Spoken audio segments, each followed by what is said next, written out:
नमस्ते, जय माता दी। कैसे हैं आप? किताबों में पढ़ा था मनुष्य पहले जानवर था, अखबार पढ़कर महसूस हुआ कि आज भी है। सही में, सच में, ये बात तो मजाक की बात नहीं है। मतलब एक बच्ची अपनी माँ का मर्डर कर देती है क्योंकि उसे सरकारी नौकरी चाहिए। और सिया, भैया शादी नहीं करनी मना कर दो, दुनिया समाज क्या कहेगी। तुम किसी के बेटे को आसमान से जाके जाके धक्का दे दो कि आजकल माएँ आ रही है, पता है आपको क्या पूछ रही है? राखी जी, फरवरी में मेरे बेटे की शादी है और सब कुछ हो गया, बुकिंग हो गई है। तो मैं कहती हूँ फिर आप मेरे पास क्या करने आए? आपने तो कुंडली मिला ही ली होगी।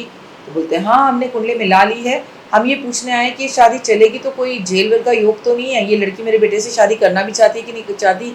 इनफैक्ट मेरा बेटा इस लड़की से शादी करना चाहता है नहीं चाहता? बच्चों की उम्र तो है। सोचिए मानसिकता कहाँ पहुंच गई हमारी कि हम शादी से पहले सोना खरीदे, चांदी खरीदने की जगह एस्ट्रोलॉजर्स के पास जाके पूछ रहे हमारे बच्चे जिंदा रहेंगे।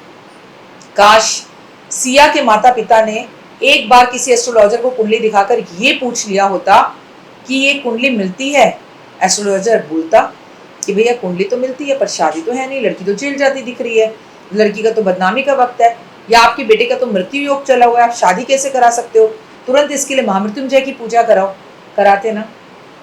लेकिन हम बहुत मॉडर्न है ना, हम बहुत ज़्यादा स्मार्ट हो गए हैं, हम इन बातों में अब बिलीव नहीं करते। क्या है ये सब कुछ नहीं है, बच्चों ने पसंद किया हमने कर दी, ऐसा नहीं होता। आपके बच्चे अगर अपनी पसंद से भी शादी कर रहे हैं तो कुंडली मिलवाइए। अगर कोई दोष है तो उसकी शांति करवाई जा सकती है। नमस्कार, सुस्वागतम, वेलकम, अभिनंदन। मैं हूँ आपके साथ आपकी अपनी होस्ट दोस्त डॉक्टर वायरा की। आपका स्वागत अभिनंदन करती हूँ आपके, मेरे और माता रानी के इस खूबसूरत से यूट्यूब चैनल पर। कैसा है मेरा ये संसार? दिन दुगनी रात चौगनी तरक्की करें और माता रानी की असीम कृपा आप पर बनी रहे। चलिए कार्यक्रम की शुरुआत हमेशा की तरह बिलीव इन कर्मा।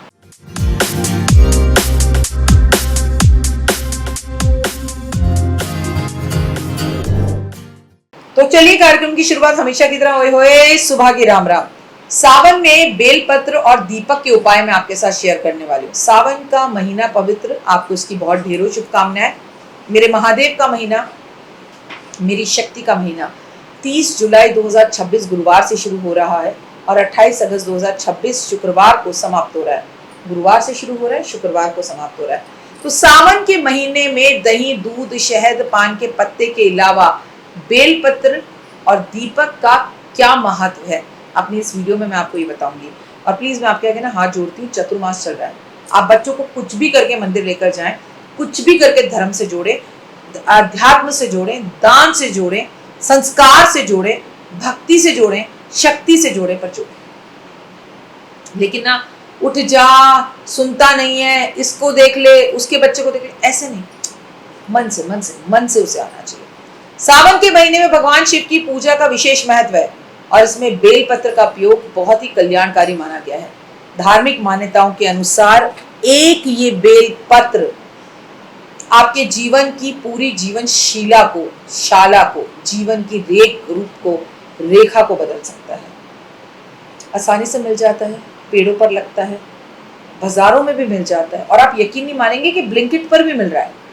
अगर इसके बाद भी आप बहाने कर रहे हैं कि बेलपत्र नहीं मिलता, हम पूजा नहीं कर पाते, हमें प्रॉब्लम है, तो फिर कुछ गड़बड़ है। धन दौलत के लिए बेलपत्र का प्रयोग सर्वा है सावन में। अगर आप अपने घर में या बगीचे में बेल का या मदार का या आक का पौधा जो जड़ों से लगा दें, जमीन पे लगा दें, मैं तो कह रही हूँ 7th फ्लोर पे रहते हो तो ग्राउंड फ्लोर पे लगा दो, तो आपके घर में धन दौलत की कमी कभी नहीं हो सकती। माता लक्ष्मी सदैव प्रसन्न रहती है। और फिर लगाकर भूल नहीं जाना है, पानी भी देनी है, सेवा भी करनी है, आपके जीवन के अंदर वैभव और यश आएगा। और पूरे सावन में जब भी आप रुद्राभिषेक महादेव का करें, एक बेलपत्र महादेव के ऊपर से उठाकर अपने घर की तिजोरी में रखना भूलना मत, झोलियां भर जाएंगी। पितरों को प्रसन्न करने के लिए बेल वृक्ष का उपाय। सावधान, आपको सावन में अगर अपने पितरों को प्रसन्न करना है तो बेल के वृक्ष को जल से सींचना है और अपने पितरों को नमस्कार करना है, उनसे कहना है कि मुझे आशीर्वाद दीजिए। और वैसे भी सावन में पेड़ पौधों की सेवा सबसे ऊपर बताई गई है। संतान प्राप्ति के लिए बेलपत्र का प्रयोग, धार्मिक मान्यताओं के अनुसार लोग सुख संतान की प्राप्ति के लिए सावन में बेलपत्र का दूध में भिगोकर उस बेलपत्र को अगर महादेव पर अर्पित करते हैं, किसी की उम्र कम हो गई है ना, अगर डॉक्टर ने कह दिया आपके बच्चे को ये रोग है कि वो बचेगा नहीं, आप 1,00,000 बेलपत्र दूध में भिगोकर महादेव पर अभिषेक कीजिए। कितना भी बड़ा रोग क्यों ना हो, कितनी भी बड़ी मृत्यु क्यों ना हो, महामृत्युंजय के साथ ये जाप और ये बेलपत्र अर्पित किए जाएं तो कष्ट दूर होंगे। आर्थिक संकट दूर करने के लिए बेलपत्र पर आपको सावन के सोमवार पर शिव जी की पूजा करते वक्त बेलपत्र अर्पित करने हैं और उस पर लाल चंदन से या पीले चंदन से राम जरूर लिखना है। फिर देखिए जीवन में कैसे सुख मिलता है। अब बात करें दीपक की। अत्यधिक शुभ माना जाता है, ईश्वरीय ऊर्जा माना जाता है दीपक को, और भगवान शिव को बेहद पसंद है। अगर आप भगवान शिव का आशीर्वाद पाना चाहते हैं, भोले का आशीर्वाद पाना चाहते हैं, तो आपको बहुत ज़रूरी है कि सावन में दीपक जलाएं। लेकिन जब भी हम महादेव की बात करें ना, या तो वहाँ 5 बत्ती का दीपक जलाएं या 5 दीपक जलाएं, और दीपक घी में ही जलाएं। लेकिन मैं अगर माता पार्वती की बात करूं तो उनके समक्ष चमेली के तेल का दिया जलाएं।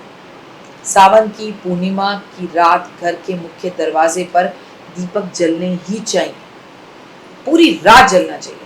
माता लक्ष्मी ऐसे परिवार से कभी दूर नहीं जाती, उनकी आर्थिक स्थिति को सही कर देती है। सावन में घर में सबसे अहम हिस्सा आपकी रसोई। हर रोज अगर घर की महिला पूरे सावन में रसोई को साफ कर एक दीपक जलाए तो अन्नपूर्णा देवी का वास उस घर में होता है। सावन की पूर्णिमा पर अगर नदियों में स्नान करने आप जा रहे हैं तो वहां दीपदान करें। पूरे सावन अगर आप जाकर किसी भी बेल के पेड़ के पास दीपक जलाते हैं, पीपल के पेड़ के पास दीपक जलाते हैं, नीम के पेड़ के पास दीपक जलाते हैं, तो आपको जीवन में सब कुछ मिलता है। तुलसी के पेड़ के पास दीपक जलाते हैं, इससे भगवान विष्णु, माँ लक्ष्मी, हरि विष्णु और माता पार्वती, शिव सब प्रसन्न होते हैं और आपकी मनोकामना को पूर्ण करते हैं। आप सदैव खुश रहें, पर एक बेलपत्र अपने बच्चों के हाथ से महादेव के मंदिर में अर्पित जरूर करवाएं, और चाहे 1,00,000 करवाएं, पर बच्चों को मंदिर लेकर जाएं। हर हर महादेव। तो देख ली वीडियो, कैसी लगी, पसंद आई? चलिए, हो सकता है किसी को पसंद ना भी आई हो, लेकिन अगर हृदय से आप इन उपायों को करेंगे तो आपका फायदा जरूर होगा। बहुत मेहनत करते हैं हम ये वीडियो बनाने के लिए, और मैं ही नहीं, सब। तो अगर अभी तक आपने मेरे चैनल को लाइक, सब्सक्राइब, शेयर नहीं किया, जरूर कर लें। अगर आपको किसी भी तरह की कोई जानकारी चाहिए या आप चाहते हैं आपकी बताई हुई वीडियोस मैं बनाऊं, तो आप यकीन मानिए हमारे नंबर आपको सारे वॉलपेपर पर दिखाई देंगे। इन सब नंबरों पर आप हमें तुरंत कॉल करें, और कॉल कर आप हमें मैसेज करें, व्हाट्सअप करें कि क्या वो विषय है जिस पर मैं आगे वीडियो बनाऊं। आप जो विषय मुझे देंगे उस पर मैं वीडियो बनाऊंगी। और हाँ, रुकिए, जाइए मत।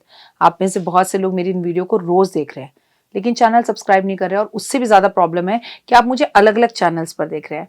मेरा असली चैनल यही है, सिर्फ यही डॉक्टर वाई राखी एस्ट्रोलॉजर चैनल पर ही मुझे देखिए, और कहीं नहीं। ये मेरी आपसे रिक्वेस्ट है। जय माता दी। जीवन में है समस्या, नहीं मिल रहा तकलीफों से छुटकारा, नहीं मिल रही मनचाही नौकरी, टूट गया है विश्वास, सांस से आपकी बिल्कुल नहीं बनती, और खत्म हो गई है आस, भगवान से आपका विश्वास उठ चुका है। टैरो के 78 कार्ड खोलेंगे भविष्य का राज। सरकारी नौकरी से हैं आप कोसों दूर, कुंडली जगाएगी कुंडली जागरण, कुंडली बताएगी आपका भविष्य। ऊपर से ये जादुई हवाएं, ऊपरी हवाएं, जादू टोना तंत्र विद्याएं, पति पत्नी, और वो करना होगा खुद पर विश्वास। दीजिए मुझे भी एक मौका, अपनी कुंडली दिखाइए, टैरो कराइए, लेकिन अपनी जिंदगी को जल्द बदलवाइए। मैं हूं डॉक्टर वाई राखी। आप मुझसे बात कीजिए, फ़ोन कीजिए, अपॉइंटमेंट लीजिए, आपकी ज़िंदगी के अंदर आएगा ज़बरदस्त बदलाव।